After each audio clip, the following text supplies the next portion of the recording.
सबसे पहले यहाँ पे हम लोग सर्वांग समता एवं समरूपता के नियम पढ़ने जा रहे हैं। ठीक है, इसी को पढ़ेंगे तो 6 चैप्टर पूरा बना पाएंगे, नहीं तो नहीं बनेगा।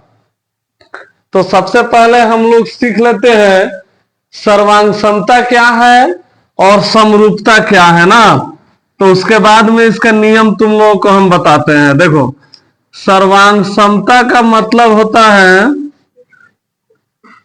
ऐसी दो आकृति। अब आकृति का मतलब त्रिभुज हो सकता है, वृत्त हो सकता है, वर्ग हो सकता है, आयत हो सकता है ना, कोण हो सकता है।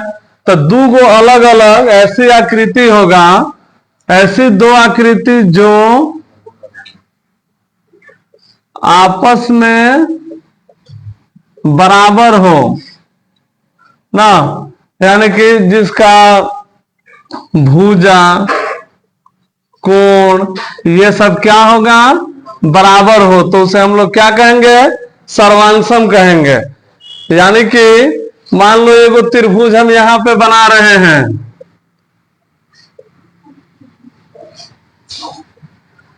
ये 10 सेंटीमीटर का है, ये भी 10 सेंटीमीटर का है, ये भी 10 सेंटीमीटर का ना, ए बी सी। इसका तीनों कोण मान लेते हैं 60-60 डिग्री का है। एक और त्रिभुज बनाए ए बी सी, ये भी मान लो 10-10 सेंटीमीटर का है ना, ये भी 10, इधर 60-60-60। तो ये दोनों जो हमारा है, मान लो ऐसे हम बनाए, अभी छोटा बड़ा दिख रहा है ना, इसको स्केल से नाप के बनाते तो दोनों एक बराबर होता कि नहीं होता। तो सर्वांगसम का मतलब यही समझ लो कि एगो अगर आकृति को उठा के दूसरा आकृति पर रखेंगे तो बिल्कुल उसको ढक लेगा ना, छोड़ेगा नहीं। अगर इसका क्षेत्रफल जो है अगर 400 सेंटीमीटर स्क्वायर आता है तो इसका भी कितना आना चाहिए, 400 सेंटीमीटर स्क्वायर। यानी कि दोनों का जो क्षेत्रफल होगा अगर एक बराबर आएगा तो उसे हम लोग सर्वांगसम कहेंगे ना। अब जैसे मान लो एगो ऐसे वर्ग हम बना रहे हैं, ठीक है, और ये एगो वर्ग थोड़ा सा बड़ा बना दिए, तो ये सर्वांगसम होगा, नहीं होगा। इसका क्षेत्रफल जो है कम आएगा और इसका ज्यादा आएगा, तो इसलिए ये सर्वांगसम नहीं हुआ।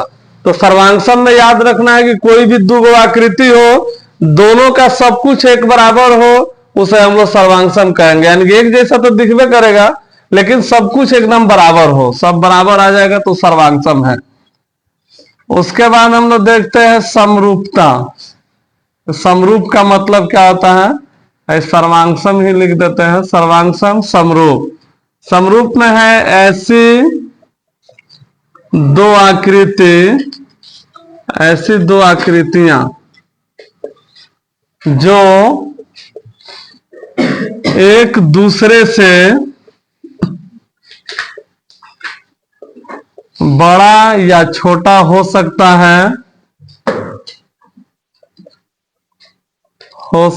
है, परंतु दिखने में एक जैसा हो ना।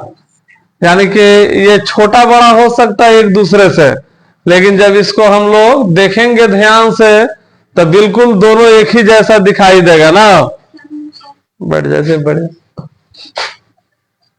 यानी कि इसमें याद रखना है, देखो हिलेला का दोने,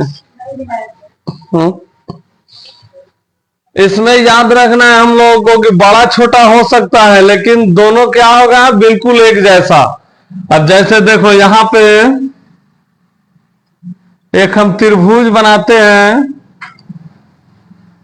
मान लो ये समबाहु त्रिभुज है, तो समबाहु तो तुम लोग जानता है सब, समबाहु में सभी कोण कितना का होता है, 60-60 डिग्री का। अब तीनों भुजा क्या होता है, बराबर। मान लो है 10 का है तो सभी कितना का, 10 का। एक छोटा सा समबाहु त्रिभुज बना दिए, तो समबाहु त्रिभुज है तो 60 डिग्री का कोण बनाएगा, इधर भी 60 इधर भी 60, चारों तीनों साइड कोण कितना होगा, 60 का। मान लो 5 सेंटीमीटर का बनाए हैं तो ये भी सारा कितना का होगा, पांचे का। तो ये समरूप होगा कि नहीं होगा? ये समरूप है। समरूप का माने यही ध्यान देना है कि छोटा बड़ा हो सकता है लेकिन दिखने में एक जैसा।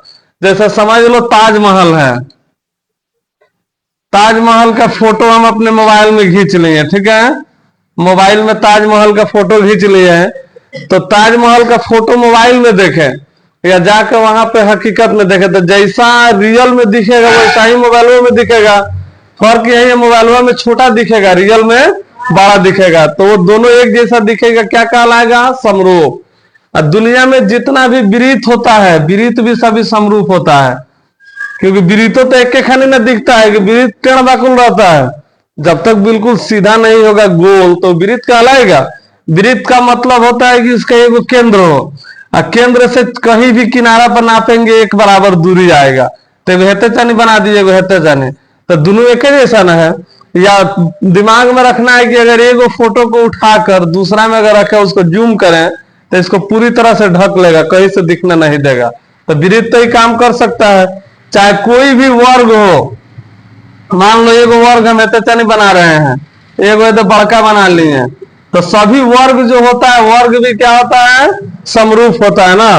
तो समरूप का चिन्ह हम लोग ऐसे देते हैं, ये है समरूप का चिन्ह, और सर्वांशम का चिन्ह हम लोग ऐसे देते हैं। तो अभी हम लोग सर्वांशम और समरूप के नियम पढ़ेंगे कि किस नियम के आधार पर हम लोग देख के समझेंगे कि ये सर्वांशम है ना।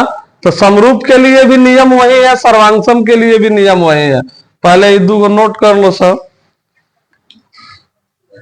देखो, सर्वांशमता एवं समरूपता के नियम में पहला हम लोग पढ़ते हैं साइड साइड साइड, ठीक है, यानी कि एस एस एस क्या है?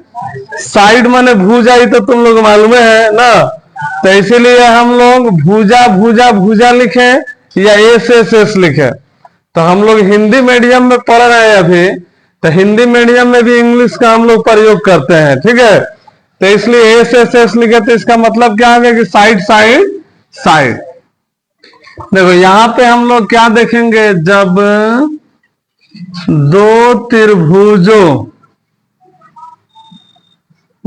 त्रिभुजों में तीनों भुजाएं एक दूसरे के बराबर हो तो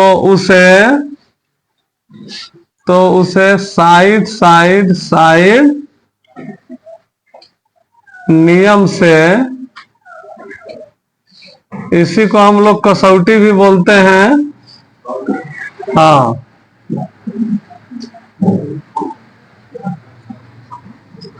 वे त्रिभुज सर्वांशम होते हैं ना।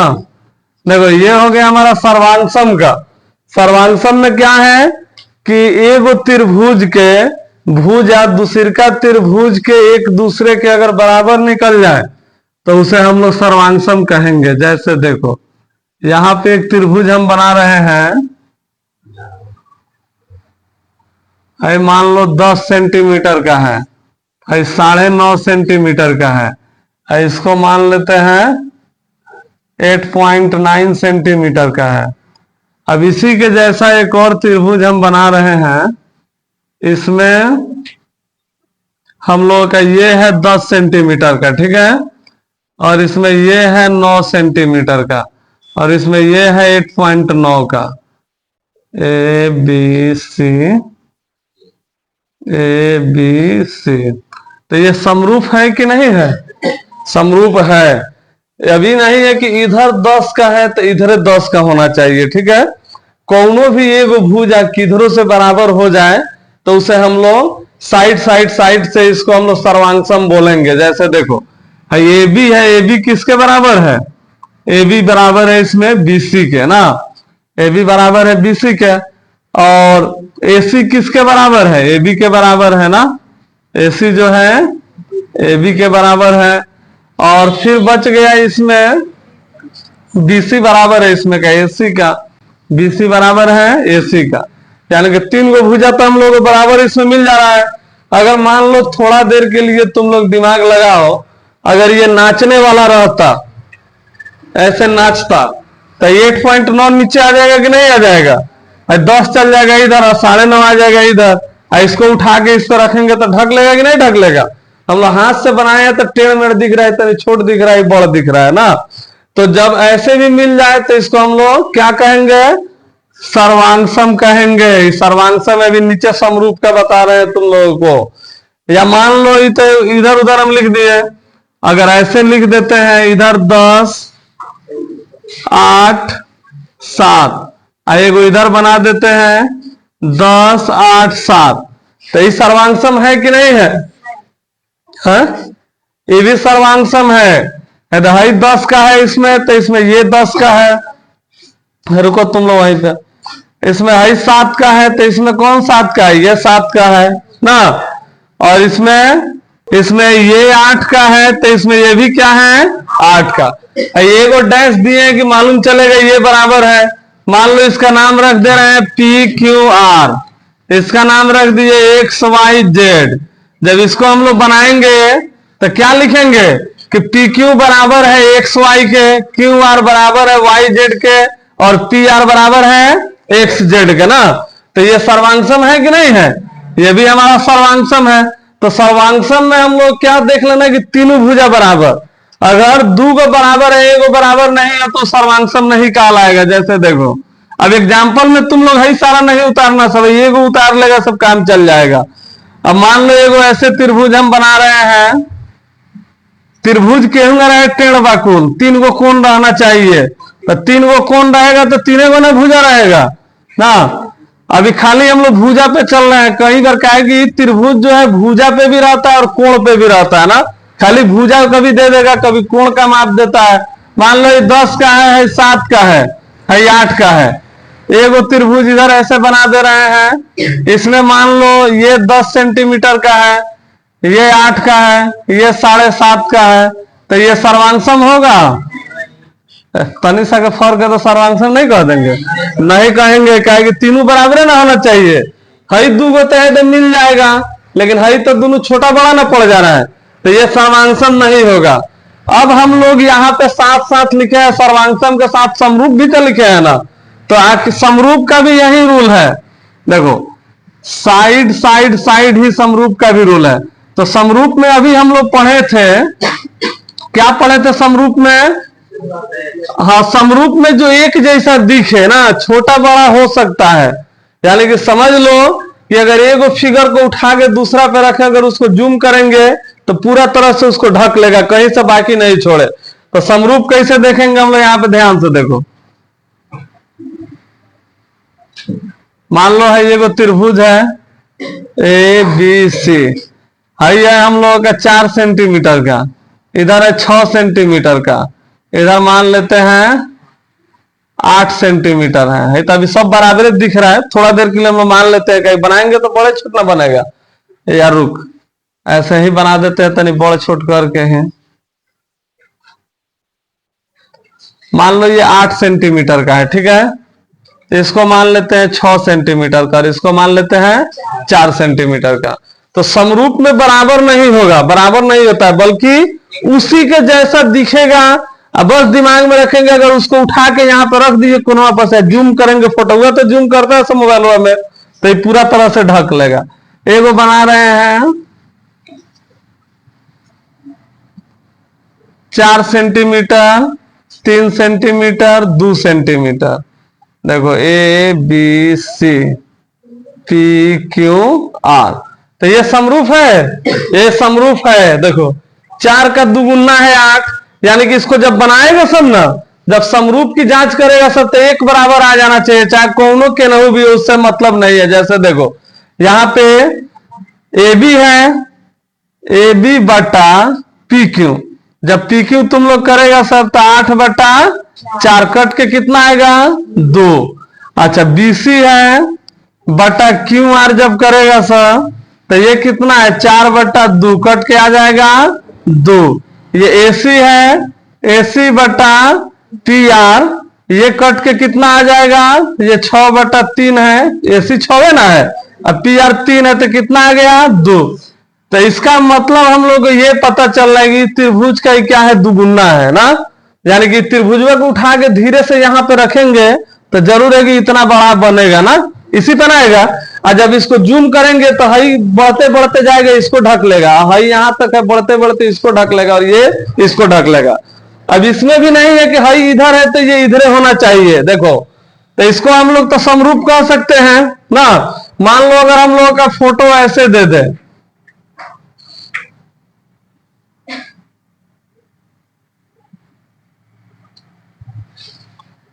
छह का है, 4 का है, 2 का है ना।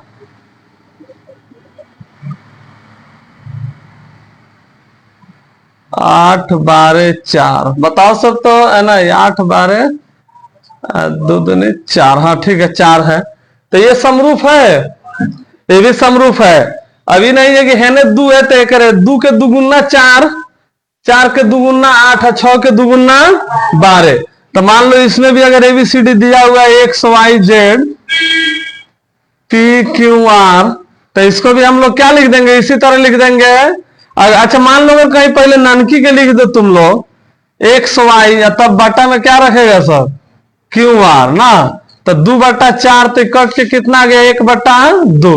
तो पहले है त्रिभुज का भुजा रखा है सब, तो हमेशा इसी को रखेंगे। तो फिर XZ/PQ करेंगे तो 6/12 1/2 आएगा। फिर इसको करेंगे हम लोग YZ/PR, तो 4/8 1/2। तो इसमें भी तो तीनों भुजा का मान बराबर है ना रहा है। तो जब हम लोग इसका अनुपात निकालेंगे, अनुपात अगर 1 बराबर आ जाएगा तीनों भुजा को, तो उसको भी हम लोग साइड से क्या कहेंगे कि समरूप है ना। तो सर्वांशम में भी हम लोग तीनों भुजे देखे हैं और समरूप में भी तीनों भुजे देखे हैं। सर्वांशम में बस हम लोग को तीनों बराबर दिखा देना है और समरूप में क्या दिखा देना है, अनुपातिक। यानी कि अनुपात अगर बराबर आ जाए तो उसको हम लोग समरूप कह सकते हैं। चलो इसको नोट करो, तो एक के बार में दोनों हो गया। दूसरा नंबर में देखो, साइड एंगल साइड, यानी कि भुजा कोण भुजा। अब बतिया लोग तनिक वही सब तनिक तेज होता रहो। देखो जब दो त्रिभुजों में दो भुजाएं तथा इनके बीच का कोण बराबर हो तो उसे साइड एंगल साइड नियम से सर्वांशम कहेंगे ना। या बराबर नहीं अगर अनुपातिक आएगा तो उसको हम लोग समरूप कह देंगे ना। तब इसमें याद रखना है दो गो भुजा के बीच का कोण। जैसे देखो ध्यान से, इधर मान लो एक त्रिभुज हम ऐसे बना दिए, ठीक है, इसका नाम रख दिए PQR। एक और त्रिभुज हम इधर बना दिए, इसका नाम रख दिए XYZ। जेड का तनी तबीयत खराब है। देखो यहां पे मान रख दिए हम 70 डिग्री, ठीक है। अभी जरूरी नहीं है कि त्रिभुज में तीनों कोण का मान देगा, कोनो एगो दूगो दे देगा। यह है हमारा 10 सेंटीमीटर का, यह है 12 सेंटीमीटर का, यह है 10, यह है 70 और यह है 12। तभी बताओ तुम लोग ये समरूप होगा कि नहीं होगा? समरूप कहना है, बोले सर्वांशम होगा कि नहीं होगा? तो इसको सर्वांशम बताने के लिए हम लोग यही लिखेंगे कि PQ बराबर है XY के। अभी शॉर्टकट नहीं बताना है, जब हम लोग क्वेश्चन बनाएंगे तो उसको हम लोग अलग ढंग से सजा के तब लिखेंगे ना। अभी तो फिलहाल दिख रहा है कि PQ किसके बराबर, XY के, और PR किसके बराबर है, XZ के बराबर है ना। ये दोनों जो भुजा है ये दोनों भुजा के बीच यही ना जहां पे कोण मिल रहा है ना। यहाँ पे भी दोनों भुजा के बीच में जो कोण है यहाँ पे मिल रहा है, यानी कि एंगल P बराबर है एंगल X। यानी कि side angle side, side angle side.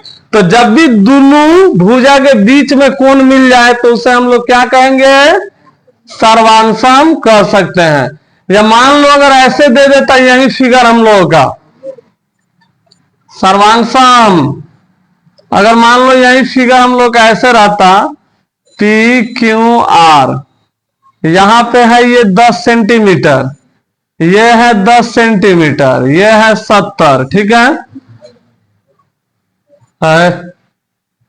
ऐसा तुम लोग को देगा, फोटो बना बना के दिया है। मान लो ये है 10 सेंटीमीटर, यहां पे दे देते हैं एक्स वाई जेड, ये है 10 सेंटीमीटर और ये है 70 डिग्री। तो ये बताओ तुम लोग, ये सर्वांशम है? ये कहां से सर्वांशम है? हाँ, ये भी सर्वांशम है। अगर इसको नचा के ऐसे करेंगे तो है नीचे आ जाएगा और फिर ये ऊपर चल जाएगा ना। तो इसमें भी हम लोगों को देखो, पी क्यू किसके बराबर है? वाई जेड के, पी आर बराबर एक्स वाई के। आई दोनों भुजा के बीच में 70 डिग्री ना, आई भी दोनों भुजा के बीच में 70 डिग्री। तो side angle side, side angle side, तो ये भी हम लोग क्या कहेंगे, सर्वांशम कहेंगे। अगर मान लो ऐसे दे देता है, एकदम इसमें गड़बड़ी नहीं होना चाहिए, इसलिए ध्यान से तुम लोगों को सब समझाइए देते हैं। अगर मान लो ऐसे रहे ए बी सी, इधर है 10 सेंटीमीटर, ये है 10 सेंटीमीटर, ये है 50 डिग्री का एंगल ना, इधर है 10 सेंटीमीटर, इधर है 10 सेंटीमीटर, ये है 50। तो ये बताओ सब, तो ये है सर्वांशम? कैसे नहीं है? इधर 10 है, इधर भी 10, इधर 10, इधर भी 10, यहाँ 50, यहाँ 50। तो नहीं होने का कारण क्या है? हाँ, जो 50 डिग्री यहाँ दिया है, तो दोनों के बीच तो है ना पड़ रहा है, यहाँ होना चाहिए, तो यहाँ नहीं हो के यहाँ है तो नियम के अनुसार है साइड एंगल साइड। लेकिन साइड साइड एंगल भाग गए लेने करिए निकल के ना, ये एंगल यहाँ रहता तब ना होता। तो ये हमारा समरूप सर्वांशम नहीं है, ये चीज तो आप समझ गया सब। अच्छा, यही अगर हम लोगों का समरूप में देखना हो तो समरूप का भी वही नियम है कि जब दो त्रिभुजों के दो भुजाएं तथा इनके बीच का कोण, कोण का अनुपात, क्या चीज बराबर होना चाहिए? अनुपात बराबर होना चाहिए। तो हम लोग उसको क्या कहेंगे कि साइड एंगल साइड से समरूप है। अब इसका अनुपात हम लोग कैसे समझेंगे? कोण का तो अनुपात होगा नहीं। अगर मान लो हम ऐसे कोण बनाते हैं 45 डिग्री का, मान लो 40 डिग्री तो लिख दिए, अगर है बड़ा चीना खींच देते हैं तभी तो 40 से ना कहलाएगा, है कितना ही बड़ा कर दे क्या 40 से बढ़ जाएगा? नहीं बढ़ेगा, क्योंकि कोण हम लोग नापते हैं कितना फैला हुआ है ना, करीब बढ़ाएंगे तब ना कोण का मान बढ़ेगा ना। तो कोण बराबर रहेगा, लेकिन उसका भुजा हम लोग अनुपातिक देखेंगे। जैसे देखो यहां पे हम लिख रहे हैं ए बी सी, यह है हमारा मान लो 50 डिग्री का, यह है 10 और इधर दे दे रहे हैं 8। अगर ऐसे पी क्यू आर, इधर है हमारा 10 सेंटीमीटर, यह है 10 नहीं देते हैं क्या कि अनुपातिक का समझाना है, 5 दे देते हैं ना, इधर 4 दे देते हैं और यहाँ पे 50 दे देते हैं, ठीक है। तो है तो हम देख रहे हैं कि 5 के दुगुना है 10 ना, और 4 का दुगुना है 8। यहाँ पे दोनों भुजा के बीच में कोण है, यहाँ पे दोनों भुजा के बीच में नहीं है, तो क्या ये समरूप होगा? नहीं होगा, क्योंकि अभी हम लोग पढ़े हैं साइड एंगल साइड में कोणवा कहां होना चाहिए? बीच में। अब समरूप होगा, अब जाके होगा। तो कोण अगर बाहर निकल जाए दोनों भुजा का तो समरूप सर्वांशम नहीं होगा, कोण हमेशा दोनों भुजा के बीच में। आगे यही समझ में, चलो इसको लिखो सब। तो ये हम लोग कह देंगे समरूप है। तीसरा नंबर में एंगल एंगल एंगल ना, या इसी को हम लोग एंगल साइड एंगल के भी नाम से जानते हैं। तो हम लोगों को जब दो एंगल बराबर मिल जाएगा तो साइड से कोनो मतलब नहीं है। अभी हम समझाते हैं कैसे। इसको एंगल एंगल एंगल बोलते हैं, या खाली इसको हम लोग एंगल एंगल बोल सकते हैं, ठीक है। तो इसका हो जाएगा परिभाषा, जब दो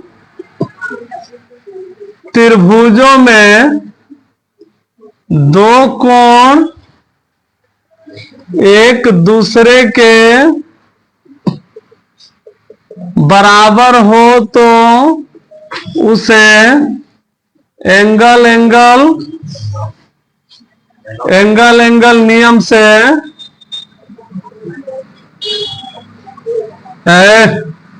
सर्वांशम या समरूप कहते हैं।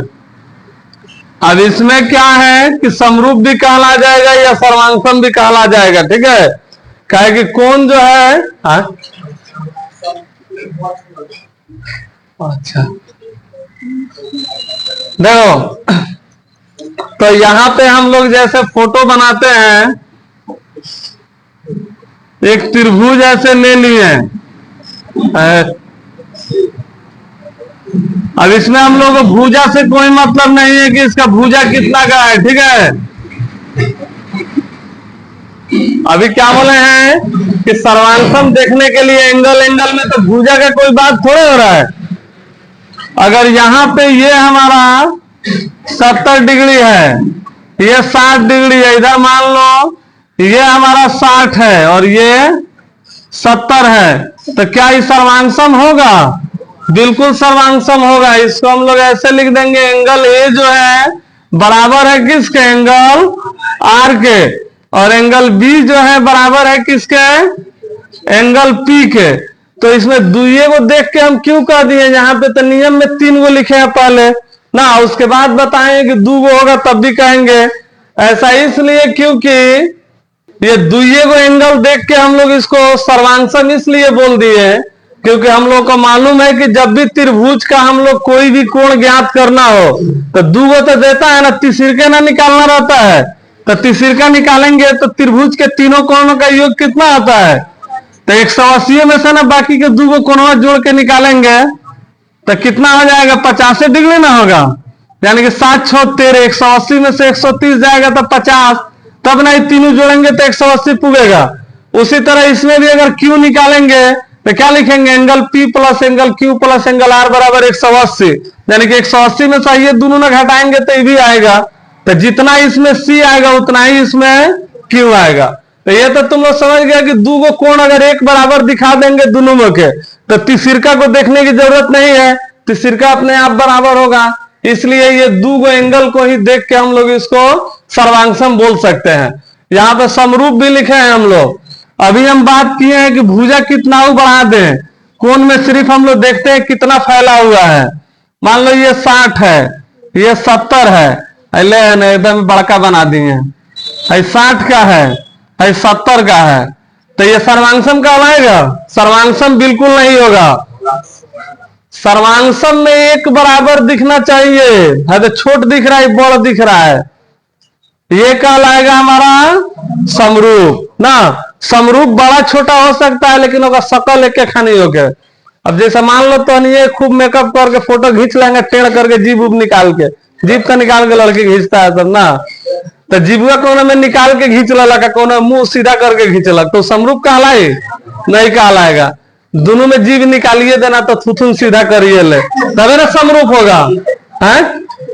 है लड़को सन के मुर्गा खानी है बाल उठा दिए सर, उठाता है कि नहीं?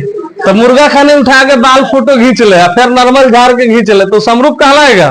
नहीं कहलाएगा, एक खाने नहीं दिखेगा। तो है दोनों एक खाने दिख रहा है, समरूप कहलाएगा। चलो इसके आगे एक और वो भी बताते हैं, इसको लिख लो सब पहले। RHS, हाँ RHS में क्या आएगा? राइट एंगल हाइपोटेनस और एगो कोनो साइड। देखो हम बेस क्यों नहीं लिखे हैं, चाहे परपेंडिकुलर क्यों नहीं लिखे हैं, अगर कोई एगो कोण इसमें 90 डिग्री का मिल जाए, दो त्रिभुज में अगर तुलना करेंगे, एगो 90 का मिल जाए और हाइपोटेनस यानी कि 90 का सामने वाला, देखो ये 90 है तो इसी का ना सामने वाला हाइपोटेनस, तो दोनों में का हाइपोटेनस बराबर मिल जाए। हाइपोटेनस बराबर मिलने के बाद चाहे हई भुजा या ये भुजा कोई एगो बराबर मिल जाए ना, तो उसको हम लोग क्या कहेंगे, आरएचएस से सर्वांशम। जैसे देखो यहां पे हम लिखते हैं, इसका डिफिनेशन लिखने की जरूरत नहीं है। मान लो एगो ऐसे बना दिए ए बी सी, इसमें ये 90 है, ठीक है, और ये दे दिया है 20 सेंटीमीटर का, ये दे दिया 10 सेंटीमीटर का। मान लो इसी के विपरीत एक और हम लोग बनाते हैं इधर,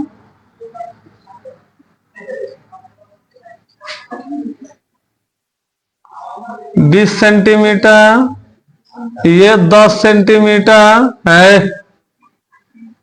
तो देखो तो ये सर्वांशम होगा, ये होगा, क्योंकि ये दोनों में है तो 90 डिग्री है बी बी, और ये तो हाइपोटेनस बराबर होना ही चाहिए क्योंकि एच दिया है ना, कर्ण बराबर होना चाहिए। तो ये एसी जो है बीसी के बराबर। हाई साइड क्यों लिखे हैं, क्योंकि कोई भी साइड है वो बराबर जो छोड़ने के बाद, तो देखो हाई जो है इसके बराबर हो गया ना, या यहाँ पे 10 सेंटीमीटर नीचे रहता तो हम लोग इसको आरएचएस से सर्वांशम कहते कि नहीं कहते, इसको कहते। तो चाहे तो दोनों में कोनो एक दूसरे के बराबर हो जाए तो इसको हम लोग आरएचएस से सर्वांशम बोलेंगे ना। और समरूप में भी है तो बिल्कुल उसी तरह, देखो समरूप के लिए ए बी सी, समरूप में तो जब भी भुजा की बात होगा तो अनुपातिक देखेंगे। मान लो 10 का है, 5 का है,